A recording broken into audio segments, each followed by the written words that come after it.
The message came in at exactly 11:42 p.m. Just when I had finished eating and I was already laying down in bed, scrolling through my phone and trying to convince myself that tomorrow would somehow be easier than today. It was from the group admin. Three simple words: send your location now. Actually, that's four words. There was no greeting, no explanation, and no please. Just an order written so casually that it made my chest tighten immediately. Before I could even respond, another message followed: a picture of my street, my actual street, my compound gate, taken from outside. That was the moment I realized something that made my blood run cold. These people didn't just know me, they knew where I lived. If you met me today, you probably wouldn't understand why I ever agreed to join something like that in the first place.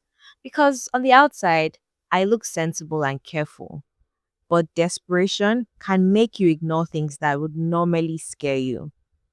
When I first moved to Abuja for my new job, I genuinely thought life was about to get better.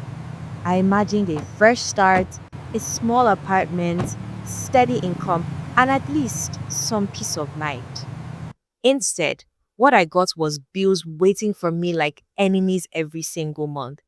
Transport alone was draining me. Food prices kept increasing. Data subscriptions, that even felt like a luxury. And before the month even reached the 20th, my salary would already be finished. There were nights I would lie awake calculating how much Gary I could survive on until payday. Meanwhile, whenever I opened Instagram or TikTok or even Snapchat, it felt like every other girl my age was living a completely different life. They were flying to Zanzibar for birthdays, going to brunch in expensive restaurants, changing phones like clothes, posting captions like soft life only, and if he can't fund you, leave him. At first, I used to roll my eyes and say they were exaggerating. But after a few months of constant struggle, those posts stopped looking funny. They started looking tempting. That was how my friend Ada sent me the link. She didn't even explain properly. She just said, if you're tired of suffering, join this group and thank me later. The group name was Soft Life Sisters, Private Circle. There were more than 200 girls inside, and they all looked very normal, which made everything feel less suspicious. Nobody looked like a criminal or anything strange. They just looked like regular girls you would see at the salon or in the office. Some of them even posted screenshots of bank alerts and gifts they had received: perfumes, wigs, cash transfers. I remember staring at those screenshots for almost 10 minutes, trying to convince myself it was not a scam. Then, the admin sent a voice note introducing herself. Her voice was calm and motherly, like an aunt you trust at family gatherings. She explained that they only connected generous men with responsible girls and that everything was respectful and safe. She kept repeating that word, safe. That word is what finally convinced me. Because nobody willingly walks into danger. You only walk into things that look safe. Later that night, she messaged me privately and asked for my pictures and account details. It felt strange, but not strange enough to stop me. And honestly, I was already too tired of being broke to think deeply. So I sent everything. The first payment came the very next day, 150,000 naira. Just like that. No stress, no argument. I remember sitting on my bed staring at my bank app for almost 5 minutes because I was sure it was an error. When it didn't disappear, I actually laughed out loud. For the first time in months, I didn't feel scared of tomorrow. The date itself was surprisingly normal. The man was older, polite, and he was more interested in talking about his business problems than anything else. He bought me food, gave me an envelope, and he dropped me home. Nothing scary happened. If anything, it felt boring. And that was what made it dangerous. Because boring feels safe. After that, the money kept coming regularly, sometimes twice a week, sometimes more. Before I knew it, I had moved to a better apartment and started dressing better. My coworkers began asking questions. My family even started assuming I had gotten promoted. I didn't correct them all. I simply enjoyed the comforts. For the first time in my life, I wasn't calculating every single naira.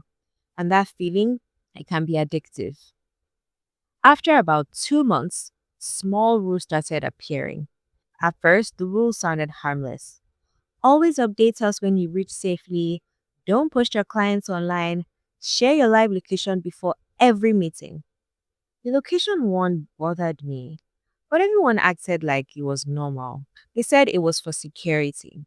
So I ignored the small voice in my head, and the clients started changing. Some were rude, some were pushy, some made me uncomfortable. And whenever I complained, the admin would say something like, "Do you want to continue enjoying or not?" That sentence always made me feel guilty, like I was being ungrateful. So, you know what? I kept quiet. Then came that night. It was raining heavily, and I was already preparing to sleep when the admin messaged me about a special client. 400,000 naira for one night. What? My heart jumped immediately. Before I could even ask questions, she typed, "Send your location now." Something about the way she said it felt different, colder, like an order.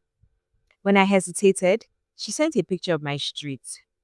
That was when I realized every single time I had shared my live location, they had saved it. They knew exactly where I lived. My privacy had quietly disappeared without me even noticing. Ada called me crying. She said they had sent her the same message too. That was when we both understood. This wasn't just a sugar daddy group. It was control. They made you comfortable first, made you dependent on the money, and they used what they knew about you to pressure you. It wasn't opportunity. It was a trap. I didn't argue. I didn't negotiate. I packed my small bag, turned off my phone, and left my apartment that same night. I didn't even collect my remaining things. I just wanted to disappear because for the first time, the money wasn't worth it anymore. Fear had replaced excitement. Today, my life is quieter and much more ordinary. I budget carefully again. I cook at home. I take buses. And honestly, honestly, I prefer this peace. Because easy money that comes with hidden control is never really free. Sometimes, when I see girls online talking about soft life, I just smile and I scroll past because some doors don't lead to luxury, some doors lead to cages. And if I had obeyed that message and set my location that night, I honestly don't know if I would be here telling this story. So, family, this brings us to the end of this lovely story. I hope you learned a thing or two. Please don't forget to subscribe to the channel, and I'm definitely back. New videos every single week. See you in the next one. Bye bye.